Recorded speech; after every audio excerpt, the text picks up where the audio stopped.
अभिवादन। मेरो नाम लुइस बोस हो र म ख्रिस्टलाई चिन्ने र उहाँलाई चिनाउने मिसनमा छु। म खुसीसाथ मेरी श्रीमती डोरिससँग विगत 50 वर्षदेखि वैवाहिक जीवनमा छु र परमेश्वरको अनुग्रहमा हाम्रा 4वटा मूल्यवान छोराछोरी छन् जसले येशूलाई प्रेम गर्छन् र येशूको सेवा गर्छन् र हाम्रा 20 नातिनातिनाहरू पनि छन् र एउटा पनाती पनि छन्। पास्टरहरू, साथीहरू, तपाईलाई प्रभु येशूको शक्तिशाली नाममा अभिवादन। आजको दिन प्रभुले बनाउनु भएको हो। हामी आज रमाउनु पर्छ र खुसी हुनुपर्छ किनकि अगमवक्ता हबकुकले हामीलाई जसरी समुद्र पानीले भरिएको छ त्यसरी नै पृथ्वी परमप्रभुको महिमाको ज्ञानले भरिनेछ भन्ने निश्चयता दिलाएका छन्। सहकर्मी सेवक, आज तपाईले यो जान्नुपर्छ कि तपाई विजयको पक्षमा हुनुहुन्छ र तपाईलाई फिनिशिङ द टास्क 2020 मा बोलाइएको छ। जसरी परमेश्वरको प्रकाश हबकुकलाई दिइएको थियो, कष्टको अगमवक्तादेखि उनी प्रशंसाको अगमवक्ता भएका थिए। तपाई पनि यस्तै हुनुभएको होस्।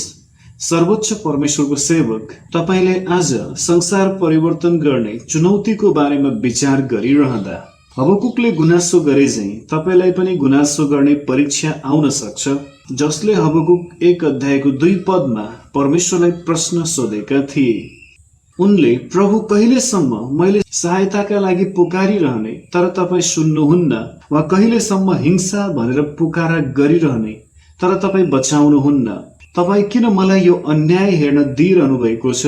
किन तपाईँ खराबी सहनुहुन्छ? विनाश र हिंसा मेरा सामुन्नै छन्, झगडा र विवाद चारैतिर छन्। यसै कारण व्यवस्था मन्द हुँदै जाँदैछ र न्याय कहिल्यै प्रबल हुँदैन। दुष्टहरूले धर्मीहरूलाई घेर्छन्, यसैले न्यायको दुरुपयोग हुन्छ। कस्तो दिन! हबकुक, जसको नाउँको अर्थ अँगाल्नु भन्ने हुन्छ। जसरी हामीलाई बोलाइएको छ त्यसरी नै उनलाई पनि ती दिनका सत्यतालाई अँगाल्न बोलाइएको थियो। उनको दिनमा भएको संसारमा न्यायको समस्या र दुष्टताको बारेमा परमेश्वरका तरिका र उद्देश्यहरू उनको दिनमा। हबकुक 1:5 मा परमेश्वर अगमवक्तासँग कुरा गरेको कुरा लेखिएको छ। जाति जातिलाई निहालेर हेर, तिनीहरूलाई हेरेर छक्क पर। उहाँ भन्नुहुन्छ, किनभने म तेरा दिनमा यस्तो काम गर्छु जो तँलाई भने पनि तैले विश्वास गर्ने छैनस्। म बेबिलोनीहरूलाई खडा गरिरहेछु, त्यो निष्ठुर र उग्र जाति जो अर्काको वासस्थान खोज्न सारा संसारभरि नै, सारा पृथ्वीभरि नै बढेर जान्छ। र परमेश्वरले यसै हुन दिनुभयो। यहुदी इतिहास अनुसार यहुदीहरू पहिलो कैदमा लिइएका थिए। यो बेबिलोनमा 70 वर्षको कैद थियो। उनले दोस्रोमा परमेश्वरले कल्दीहरूलाई प्रयोग गरेर सुधार्न खोज्नु भएको कुरा रहेको छ, जो विश्वमा एक निर्दयी जातिको रूपमा लिइन्थ्यो र तिनीहरू अरूका घरहरू कब्जा गर्ने गर्दथे। तिनीहरू इस्राएलमा आएका थिए र परमेश्वरका मानिसहरूलाई सजाय दिँदै थिए। हबकुक रणभुल्ल परे। परमेश्वरले चुन्नुभएका मानिसहरूले किन यसरी कष्ट भोगिरहेका छन्? सायद यही प्रश्न तपाईले आज आफ्नो देशमा सोधिरहनु भएको हुन सक्छ। हबकुकले यहुदाका आफ्ना मानिसहरूको ठूलो पापलाई बुझ्न सकेका थिएनन्, जो धेरै ठूलो नैतिक र सामाजिक दुष्टतामा फसेका थिए।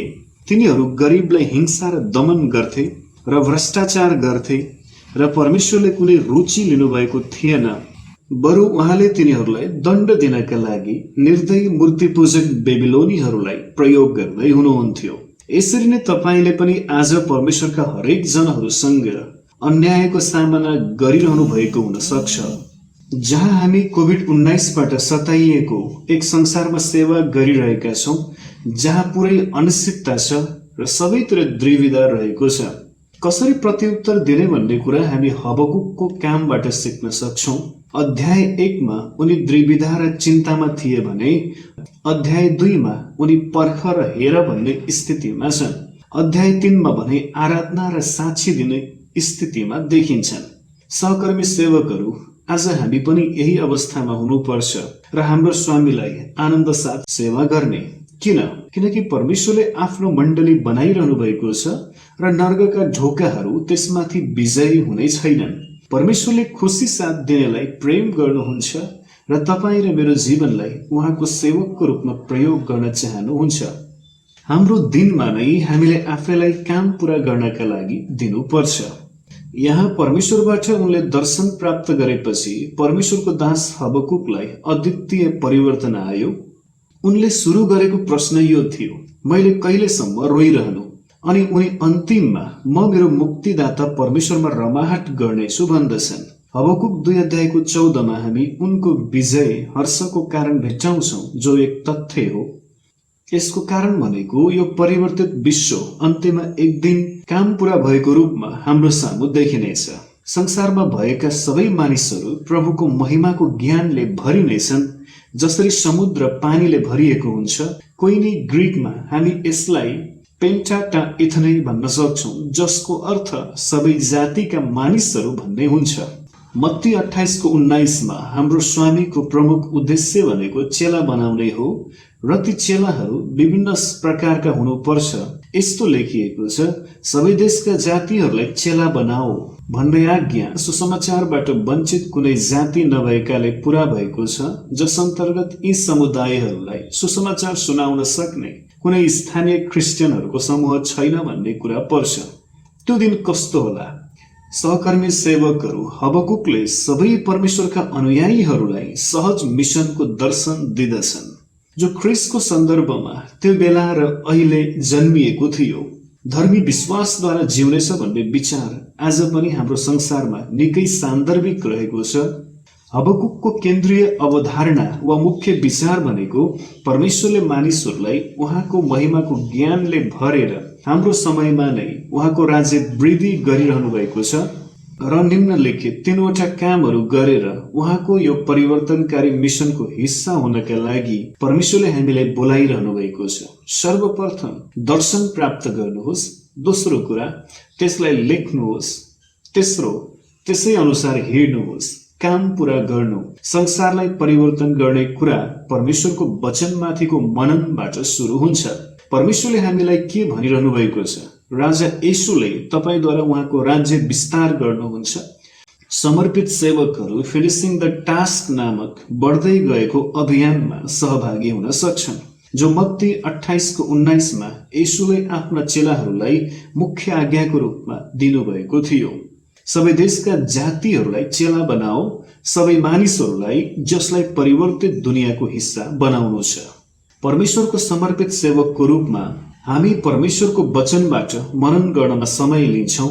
हामी केवल नयाँ करारमा मात्र गहिराईमा नगई अन्यत्र पनि ध्यान दियौँ भने एक आत्मिक र बाइबलीय गहिरो शिक्षा पाउन सक्छौँ। काम पूरा गर्ने कुराको बिउ वास्तवमा हामी पुरानो करारमा परमेश्वरले सेवक अगमवक्ता हबकुकलाई सिधै दिएको प्रकाशद्वारा दिनुभएको देख्दछौँ। हबकुक 1:5 लेखिएका यी वचनहरू परमेश्वरले हबकुकलाई भन्नुभयो, सबै जातिहरूलाई हेर, ध्यान दे र छक्क पर। म तेरा दिनहरूमा यस्तो काम गरिरहेको छु जसलाई तैले विश्वास गर्ने छैनस्, तलाई भने पनि। यो प्रश्नको जवाब दिँदा यहाँ परमेश्वरले के भन्न खोजिरहनु भएको थियो? यो पुस्तकको नाउँ नै हबकुकको नाउँमा राखिएको छ र यसलाई उनले नै लेखेका थिए भन्ने सामान्यतया विश्वास गरिन्छ।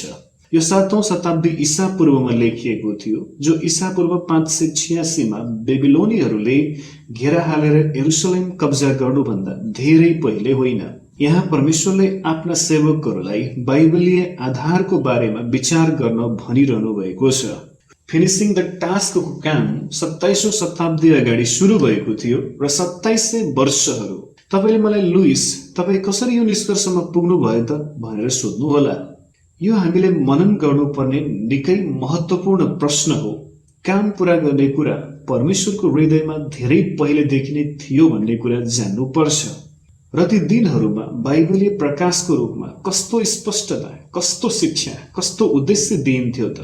अर्थ लगाइए अनुसार विशेष गरी नयाँ करारको लुकाको पुस्तकमा, किनकि लुकाले प्रेरितको पुस्तक लेख्दा हबकुक 1:5 समेट्दछन्। उनी अन्य जातिका समुदायहरू पनि विश्वासमा आएको कुरालाई परमेश्वरको अचम्मको काम भनेका छन्, जसलाई मूर्ति पूजकहरू भनिन्थ्यो।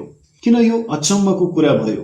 किनकि अन्य जातिहरूलाई यहुदीहरूले भिन्दै जातिको रूपमा हेर्ने गर्थे लुकाले पवित्र आत्माको प्रेरणाद्वारा हबकुक 1:5 पहिलो भविष्यवाणीय सन्दर्भको रूपमा लिएका छन्, जो मण्डलीलाई हरेक जातिहरूको बीचमा काम पूरा गर्ने कुराको वास्तविक सुरुवात हो, जसलाई पावल र बारनाबासले सुरु गरे। मसँगै एकछिन पत्रुसको अन्य जातिहरूको बीचमा मिसनको ऐतिहासिक पृष्ठभूमिको बारेमा सोच्नुहोस्, जो प्रेरित 12 अध्यायमा अन्त्य हुन्छ र त्यस लगत्तै प्रेरित 13 अध्यायमा अन्य जातिहरूको बीचमा मिसन सुरु भएको कुरा। त्यो समयमा पवित्र आत्माद्वारा साउल र बारनाबासलाई विशेष कामका लागि अलग गरिएको थियो। तिनीहरू एन्टिओखियाको मण्डलीका अगुवाहरू थिए, जो त्यो समयमा रोमी साम्राज्यको तेस्रो ठूलो सहर थियो। र प्रेरित 13 अध्यायको 1 का अनुसार त्यो मण्डली अगमवक्ता र शिक्षकहरूद्वारा अगुवाई गरिएको थियो। र प्रेरित 13 अध्यायको 2देखि 3 का अनुसार यो कुरा साउल र बारनाबास प्रभुको सेवा गर्दै उपवास बसिरहेको बेलामा भएको थियो भन्ने कुरा उल्लेख गरिएको छ। र त्यो बेलामा तिनीहरूलाई विशेष मिसनका लागि पवित्र आत्माद्वारा अलग गरिएको थियो। जसै हामीले फिनिसिङ द टास्क 2030 को अर्को चरण सुरु गरिरहँदा हामीले सिक्नुपर्ने महत्त्वपूर्ण शिक्षा रहेको छ। तिनीहरू त्यहाँ आफ्नो आत्मिक चेतनालाई तिखारिरहेका थिए र हामीले पनि यो गर्नुपर्छ। यो काम प्रभुको सेवाबाट सुरु गरिनुपर्छ। येशूले आफ्ना चेलाहरूलाई फसलका प्रभुलाई आफ्नो फसलमा खेतालाहरू पठाइदिन प्रार्थना गर भन्नुभयो, किनकि फसल कटनीको लागि तयार छ। प्रार्थना मुख्य कुरा हो। अन्तर्विन्ती महत्त्वपूर्ण छ। प्रभुको सेवा गर्नु यसको आधार हो, जसद्वारा उहाँका सेवकहरूले दर्शन पाउन सुरु गर्दछन्। पवित्र आत्माद्वारा र सायद इतिहासमै अहिले सबैभन्दा बढी फसल पाकेर तयार भएको छ। कोरोना भाइरसले हाम्रो संसारलाई बदलिरहेको छ र हाम्रो समाजलाई नयाँ संरचनामा लिँदैछ। मानिसहरू जवाफ खोजिरहेका छन्। येशूको लागि कुनै उपयुक्त जवाब छैन र येशू ख्रिस्टभन्दा अर्को कुनै जवाब छैन। पिसिदियाको एन्टिओखियाबाट त्यही सेवकाईबाट साझा अनुभव गर्दा पावल र बारनाबासले सेवकाई गरिरहेका माथि गहिरो प्रभाव पारे। यसले उनीहरूको ध्यानलाई सुसमाचार नपुगेकाहरू कहाँ सुसमाचार पुर्याउने, परमेश्वरको वचन र परमेश्वरको इच्छाको पूर्णतामा लगाउन इन्धन दियो। हामी के जान्दछौँ भने उनीहरू प्रभुको आराधना गर्दै एकसाथ उपवास बसिरहेको बेला पवित्र आत्मा तिनीहरूसँग बोल्नुभयो र भन्नुभयो, मेरा लागि पावल र बारनाबासलाई त्यस कामका लागि अलग गर जसका लागि मैले तिनीहरूलाई बोलाएको छु। यहाँ काम शब्द प्रयोग गरिएको छ र यो छेडलाई नै नयाँ करारमा काम पूरा गर्ने दर्शनको आत्मिक र बाइबलीय आधारको रूपमा लिइन्छ। यो यस्तो काम हो जो परमेश्वरका सेवकहरूले आफ्नो क्षेत्रमा गर्नुपर्छ र 2030 सम्म काम पूरा गर्ने चुनौतीको दर्शन देखिरहँदा हाम्रो देशमा गर्न आवश्यक छ। यदि तपाईँ अहिलेसम्म पनि यो अभियानको हिस्सा बन्नु भएको छैन भने र अरू मन मिल्ने परमेश्वरका सेवकहरूसँग जोडिन चाहनुहुन्छ भने, जस्तो पावल र बारनाबासले गरेका थिए, यो काम हृदयबाट परमेश्वरको सेवा गरेर सुरु हुन्छ। केवल उहाँलाई आराधना गर्ने कामबाट यसो गर्न खोज्ने, हामीले खोज्ने हरेक मौकाबाट र प्रभुको सेवा गरिरहँदा यदि तपाईँले पावल र बारनाबासले चाहिँ महसुस गर्नुहुन्छ भने के गर्नुपर्छ भन्ने कुरा पवित्र आत्माले तपाईँलाई देखाउनु हुनेछ। अहिले नै त्यो समय हो, अहिले नै त्यो मौका हो। तर हुनसक्छ तपाईँ आफैलाई सोधिरहनु भएको छ होला, हबकुक 1:5 कसरी यो चित्रमा मिल्न आउँछ त? पावलले बाइबलमा उल्लेख गरिएको उनको पहिलो प्रचारलाई अन्त्य गर्नका लागि हबकुक अगमवक्ताको यो पदलाई उल्लेख गरेको देखिन्छ। हबकुक 1:5 पूरा हुने बारेमा दोस्रो पटक भविष्यवाणी गरिएको। पहिलो पटक यो कुरा बेबिलोनीहरूले ईसापूर्व 586 मा यरुसलेम नष्ट गरेपछि पूरा भएको थियो।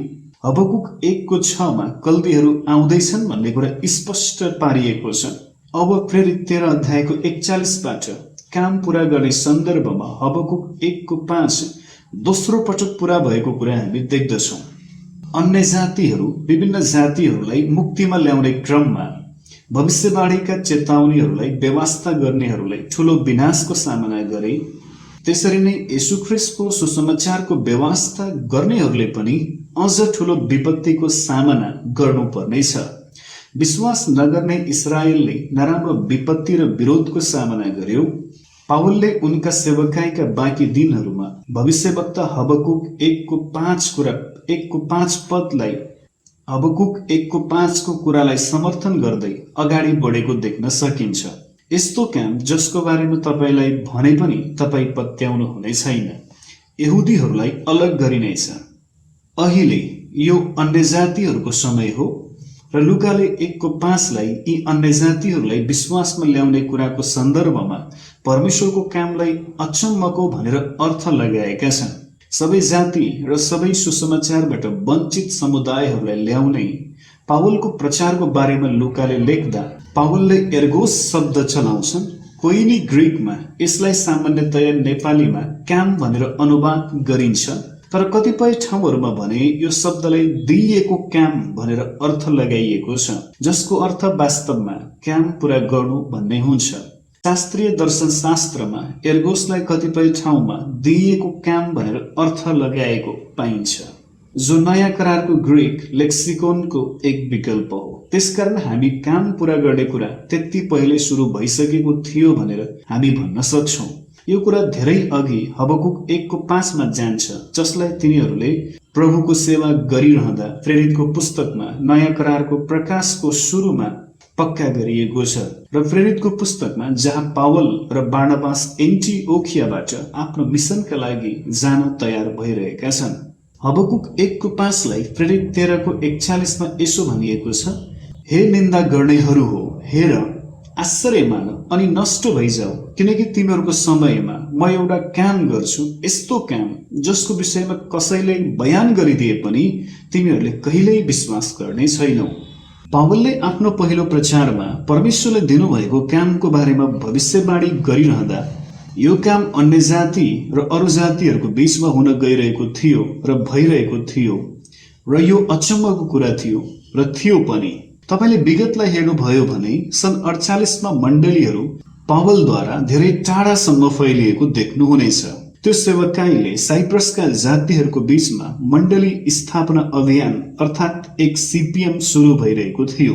आगामी 12 वर्षमा लिस्त्रामा, फिलिप्पीमा, एथेन्समा र कोरिन्थमा र एफिससमा र माकेडोनिया र ग्रीसमा पनि सुरु भयो। र जसै हामी यहाँ भेला भएका छौं, हामी दिइएको कामलाई सन् 2030 सम्म पूरा गर्न चाहन्छौं। लगभग उत्तिकै समय छ। त्यसका साथसाथै पावलले विभिन्न समुदायहरूलाई पनि प्रचार गरिरहेका थिए। समुद्र पानीले ढाकिएसै प्रभुको महिमाको ज्ञानले चेलाहरू बनाइएपछि र मण्डलीहरू स्थापना गरिएपछि लुकाले बढ्दै गए र वृद्धि भए भन्ने शब्द प्रयोग गरे। प्रेरित 12:24मा प्रेरित पावलले हबकुक 1:5लाई यसरी नै प्रयोग गरेका छन्। हबकुकको दिनमा परमेश्वरले गर्ने व्यवहारको सिद्धान्तलाई मण्डलीको नयाँ अवस्थामा लागू गर्नुपर्छ। उनको समयमा दिइएको काम पूरा गर्नका लागि स्टेजलाई त्यो प्रकारमा तयार पारिन्थ्यो। दिइएको काम पूरा गर्ने विषयमा परमेश्वरको वचन र हाम्रो कामको बारेमा विचार गर्नुहोस्। पावल र हामीहरू मध्ये केहीले त्यो मिसनरी कामलाई केही पूरा गरेका छौं, जो काम पवित्र आत्माले तिनीहरूलाई त्यो बेलामा दिनुभएको थियो। र हामीले विचार गर्नुपर्ने प्रश्न भनेको के हामीले दिइएको काम पूरा नगरेर नै परमेश्वरको सेवा गर्नु ठिक हुन्छ त? जो काम पूरा गर्नका लागि पवित्र आत्मालाई हाम्रो दिन सन् 2020मा दिनुभएको छ। हामी त्यो कामलाई पूरा गर्ने भन्नका लागि प्रार्थना गर्ने, योजना बनाउने र भेला हुन र यसरी भर्चुअल मिटिङहरू गर्नु पर्दछ। मित्रहरू, परमेश्वरले हाम्रा दिनहरूमा नै उहाँको राज्य विस्तार गरिरहनु भएको छ र जसरी समुद्र पानीले भरिएको हुन्छ त्यसरी नै पृथ्वीलाई परमेश्वरको महिमाको ज्ञानले भर्ने कुराको हिस्सा बन्नका लागि उहाँले तपाईँ र मलाई बोलाइरहनु भएको छ।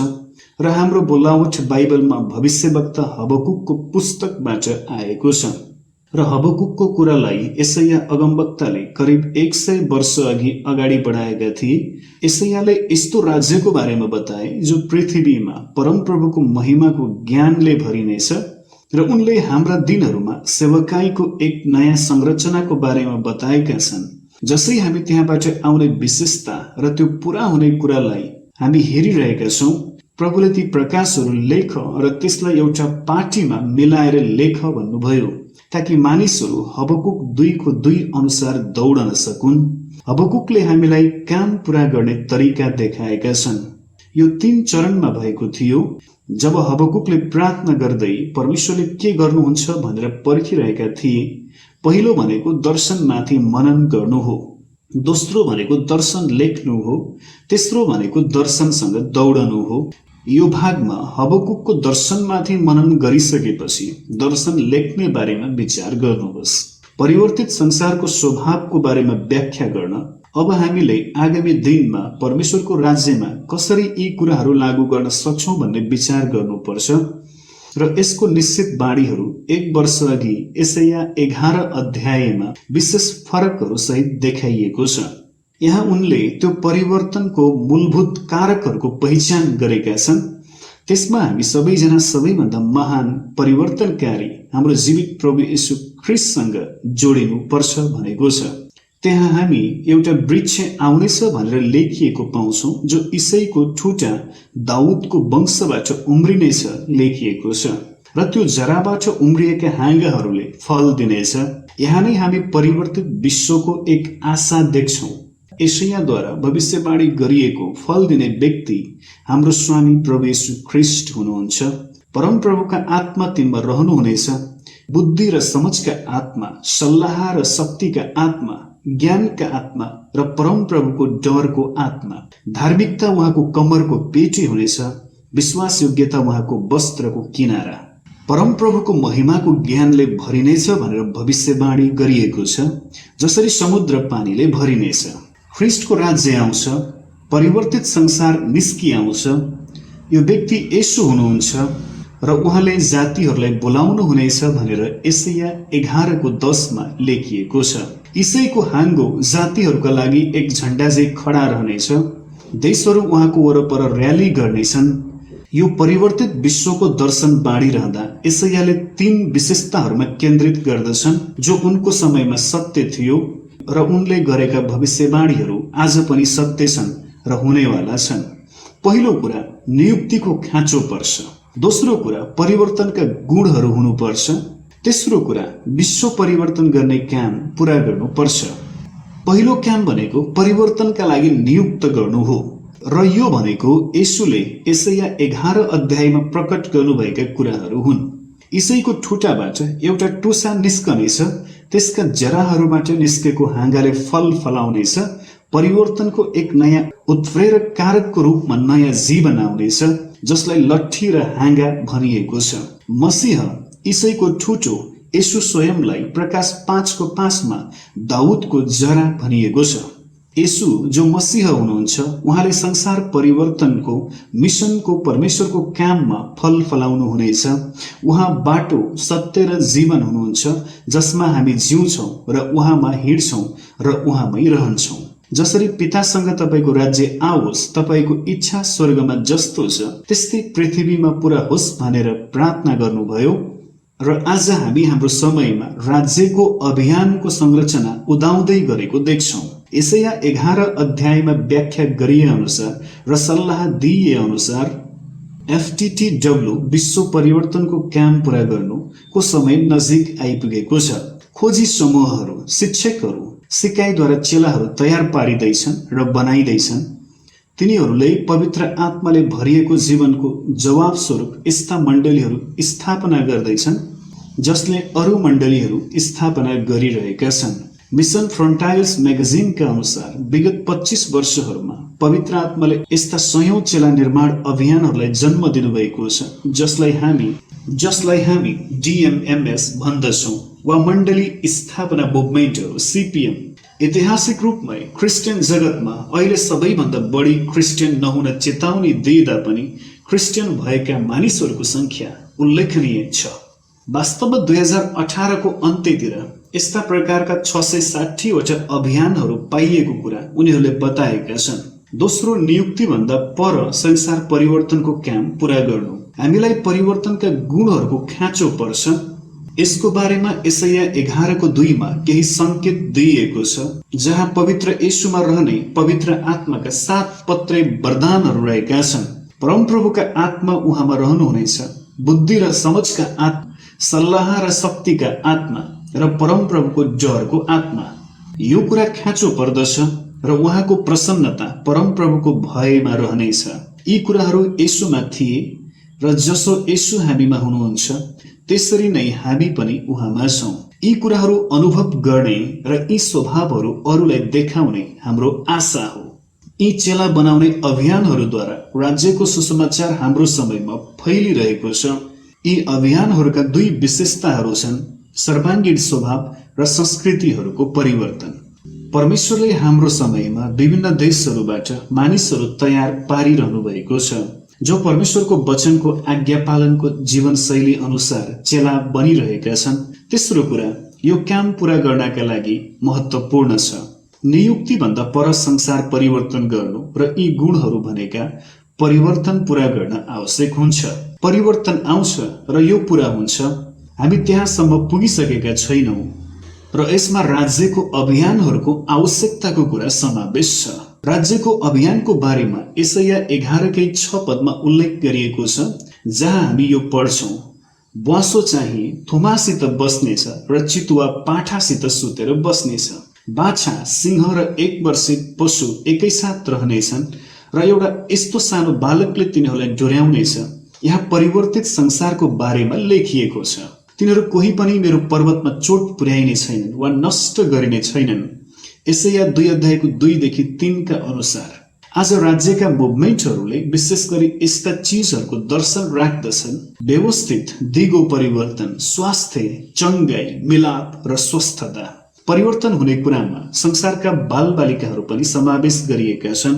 यी राज्यका मुभमेन्टहरूमा अगमवक्ताले परमेश्वरको वचनमा हामी कसरी पुग्ने, छुटकारा दिने, जरा बाँड्ने भन्ने कुरा बताउँछन् र यी कोमल हाँगाहरूलाई संसार परिवर्तन गर्ने हाम्रो मिसनका लागि पठाउनु पर्छ। तिनीहरू महत्त्वपूर्ण छन् किनकि यशाया 11 अध्यायमा तिनीहरूलाई ती दिनहरूमा संसार परिवर्तनका प्रजा हुन् र यससँग जोडिएका छन् भनेर उल्लेख गरिएको छ। बालबालिकाहरूलाई स्वतन्त्र वातावरण दिइयो भने उनीहरू घुम्न र खेल्न मन पराउँछन्।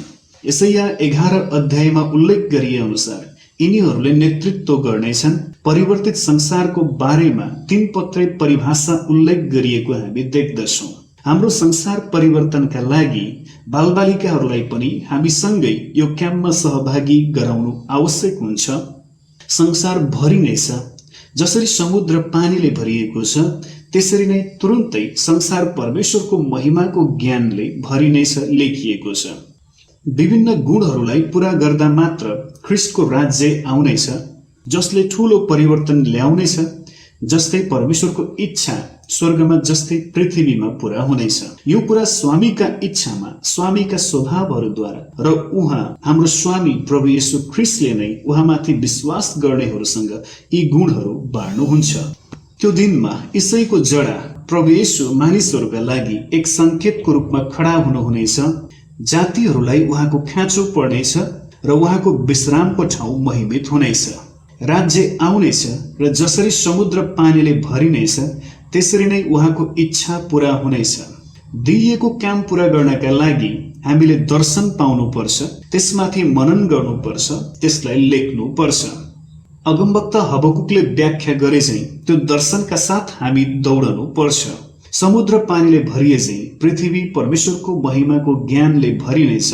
अहिले नै एकसाथ दौडिने समय हो। सबै जवान, वृद्ध पुरुष र महिलाहरूलाई काममा समर्पण गर्ने। हाम्रो लक्ष्य भनेको समस्त संसारको हरेक जातिमा चेला निर्माण मुभमेन्ट चलाउनु हो। जोसुवा प्रोजेक्टका अनुसार 84% सुसमाचारबाट वञ्चित जातिहरू अहिले 10-40 झ्यालमा रहन्छन्। यो हाम्रा लागि प्राथमिकताको केन्द्र बन्नुपर्छ। सुसमाचार प्रचार गर्नुहोस्। समस्त संसारमा सबै देश र जातिहरूमा साक्षी स्वरूप राज्यको सुसमाचार प्रचार गरिनेछ र त्यसपछि अन्त्य आउनेछ भन्ने प्रतिज्ञा गरिएको छ। यसरी पृथ्वी परमप्रभुको महिमाको ज्ञानले भरिनेछ। त्यसपछि संसारका राज्यहरू हाम्रो परमेश्वरको राज्य बन्नेछ। अहिले नै त्यो समय हो। अहिले नै प्रार्थनालाई मानिसहरूको हृदयका लागि प्राथमिकतामा राखेर sign in, sign up, sign अन गर्ने समय हो। हृदय अहिले अद्वितीय दक्षिण एसियाको क्षेत्रमा रहेको छ। जसले समस्त देशहरूलाई इंगित गर्दछ र 70% विश्वका मानिसहरूको संख्यालाई प्रतिनिधित्व गर्दछ। ती मानिसहरूको बीचमा केवल 0.1% मात्र क्रिस्चियनहरू छन्। त्यसकारण 10-40 झ्यालमा त्यहाँ संसारका लागि एक हृदय छ जहाँ सुरुवातका लागि हामी प्रार्थनामा ध्यान दिन्छौँ। यसुले दृष्टान्तहरूमा हराएकाहरूलाई खोज्ने कुरामा ध्यान दिनुभयो। उहाँले त्यो मिसनलाई काम पूरा गर्ने कुराको रूपमा चिनाउनु भयो, जुन काम गर्नका लागि पिताले उहाँलाई पठाउनु भएको थियो। त्यसैगरी ती दृष्टान्तहरूले हामीलाई पनि काम पूरा गर्न भन्दछन्। हाम्रो लक्ष्य 2030 सम्मको छ। हामी ख्रीष्टका अनुयायीको रूपमा विश्वभरिबाट कसरी यो काममा सहभागी हुन सक्छौं। अहिले नै त्यो समय हो। अगमवक्ता हबकुकका अन्तिम वाणीहरू यस प्रकारका थिए, म परमप्रभुमा रमाहट गर्नेछु, म मेरो उद्धार गर्नुहुने परमेश्वरमा रमाउनेछु। परमप्रभु परमेश्वर मेरो बल हुनुहुन्छ। उहाँले मेरा खुट्टा हरिणका खुट्टा झै पार्नुहुन्छ। उहाँले मलाई अलगा अलगा स्थानहरूमा जाने योग्य तुल्याउनुहुन्छ। हामी हाम्रो परमेश्वरमा रमाऊ, किनकि उहाँले सदा सर्वदा राज्य गर्नुहुनेछ।